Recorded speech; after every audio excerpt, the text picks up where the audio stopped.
శ్రీమాత్రే నమః. నమస్తే అండి. Welcome to Lakshmisri kitchen veg recipes. ఈరోజు వీడియోలో గోరు చిక్కుడుకాయ ఉల్లికారం కూరని ఎటువంటి మసాలాలు వేయకుండా చాలా తక్కువ ఇంగ్రీడియంట్స్ తోటి రుచిగా ఎలా తయారు చేసుకోవాలో చూద్దాము.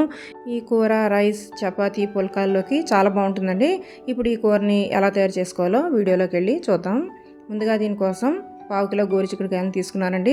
లేతగా ఉన్న గోరు చిక్కుడుకాయలు అయితే కనుక ఈ కూరకి చాలా బాగుంటాయి. వీటిని శుభ్రంగా కడుక్కోవాలి. 2-3 సార్లు బాగా కడిగిన తర్వాత వీటిని ముక్కలుగా కట్ చేసుకోవాలి. నేను ఇక్కడ గోరు చిక్కుడుకాయలని ఇలా తుంపి తీసుకుంటున్నానండి. ఇలా తీసుకోవడం వల్ల ఈ పక్కన ఉన్న పీచ్ అంతా కూడా వచ్చేస్తుంది. మనకు తినేటప్పుడు ఇబ్బంది లేకుండా ఉంటుంది. ఇలా కావాలంటే చేసుకోవచ్చు, లేదంటే కట్ చేసుకోవచ్చు. ఇలా చేసుకుంటే కనుక బాగుంటుందండి. ఇలా పీచ్ అంతా కూడా తీసేసుకుని అన్ని ముక్కలు కూడా ఇలా కట్ చేసుకోవాలి. ఈ సైజులో కట్ చేసుకుంటే కనుక బాగుంటాయి. గోరు చిక్కుడుకాయలన్నీ తుంపిన తర్వాత చూపిస్తున్నాను చూడండి. ఈ సైజులో తుంపుకుంటే కనుక టేస్ట్ బాగుంటాయండి. ఒక కుక్కర్ని తీసుకుని ముందుగా కట్ చేసుకున్న గోరు చిక్కుడుకాయ ముక్కలు ఇందులో వేసుకుని ఈ ముక్కలు ములిగేదాకా నీళ్ళని పోసుకోవాలి. ఇందులోనే 1/2 టీ స్పూన్ పసుపు వేసుకోవాలి. అలాగే 1 టీ స్పూన్ సాల్ట్ కూడా వేసుకుని వీటన్నిటిని కూడా బాగా కలుపుకుని మూత పెట్టేసి 3 విజిల్స్ వచ్చేదాకా ఉడికించుకోవాలి. ఇది ఉడికేలోపు ఉల్లికారాన్ని రెడీ చేసుకుందాం. ఒక మిక్సీ జార్ తీసుకుని ఇందులో ఒక పెద్ద సైజు ఉల్లిపాయని ఇలా పొడవుగా కట్ చేసి వేసుకోండి. మీడియం సైజు ఉల్లిపాయలు అయితే కనుక 2 తీసుకోండి. పెద్దది అయితే 1 సరిపోతుంది. ఇందులోనే రుచికి సరిపడా సాల్ట్ వేసుకోవాలి. గోరు చిక్కుడుకాయ ముక్కల్లో వేసుకున్నాం కదండి, చూసి వేసుకోవాలి. అలాగే 1 టీ స్పూన్ కారం కూడా వేసుకోవాలి. కారం అనేది మీరు తినేదాన్ని బట్టి వేసుకోండి, స్పైస్ని బట్టి కారం వేసుకోండి.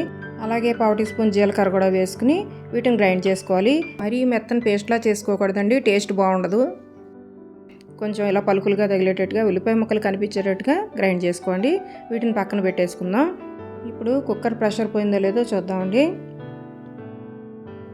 గోరు చిక్కుడుకాయ ముక్కలన్నీ కూడా బాగా మెత్తగా ఉడికిపోయాయి. ఇలా ఉడికితే కనుక బాగుంటుందండి. ఇప్పుడు దీన్ని ఒక స్ట్రైనర్లో వేసుకుని వడపోసుకోవాలి. దీన్ని పక్కన పెట్టేసుకుని స్టవ్ ఆన్ చేసుకుని ప్యాన్ పెట్టుకుని ప్యాన్ హీట్ అయిన తర్వాత 2 టేబుల్ స్పూన్ల నూనె వేసుకోవాలి. నూనె కాగిన తర్వాత ముందుగా గ్రైండ్ చేసుకున్న ఉల్లికారాన్ని ఇందులో వేసుకుని వేయించుకోవాలి. మీకు నచ్చితే కనుక ఇందులో ఆవాలు, జీలకర్ర వేసుకోవచ్చండి. నేనైతే డైరెక్ట్గానే వేస్తాను. ఈ ఉల్లికారాన్ని లో ఫ్లేమ్లో పెట్టుకుని బాగా వేయించుకోవాలి. హై ఫ్లేమ్లో పెడితే కనుక ఉల్లికారం మాడిపోతుందండి, టేస్ట్ అంతా మారిపోతుంది. ఈ ఉల్లికారం నుంచి ఆయిల్ అంతా కూడా ఇలా సైడ్స్కి వచ్చిన తర్వాత ముందుగా ఉడికించుకున్న గోరు చిక్కుడుకాయ ముక్కల్ని ఇందులో వేసుకుని బాగా కలుపుకోండి. లో ఫ్లేమ్లో పెట్టుకుని కలుపుకోండి. దీని మీద మూత పెట్టేసి ఒక 2 నిమిషాలు ఉడికించుకోవాలి. ఎక్కువ అవసరం లేదండి, గోరు చిక్కుడుకాయ ముక్కలు బాగా ఉడికిపోయాయి కదా. ఈ ఉల్లికారం అంతా కూడా గోరు చిక్కుడుకాయ ముక్కలకి పట్టేదాకా ఉడికించుకుంటే సరిపోతుంది. ఒక 2 నిమిషాలు ఉడికించుకున్నాక కూర అంతా కూడా రెడీ అయిపోతుంది. అంతేనండి, చాలా సింపుల్గా తయారు చేసుకోవచ్చు. టేస్ట్ కూడా చాలా బాగుంటుందండి. మీరు కూడా ఒకసారి తప్పకుండా ట్రై చేయండి.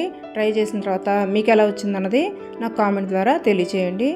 ఈ వీడియో కనుక మీకు నచ్చినట్లయితే తప్పకుండా లైక్ చేసి, షేర్ చేసి, కామెంట్ చేయండి. ఇలాంటి మరిన్ని మంచి మంచి వీడియోస్ కోసం లక్ష్మీశ్రీ కిచెన్ వెజ్ రెసిపీస్ ఛానల్ని తప్పకుండా సబ్స్క్రైబ్ చేసుకోండి. Thank you for watching.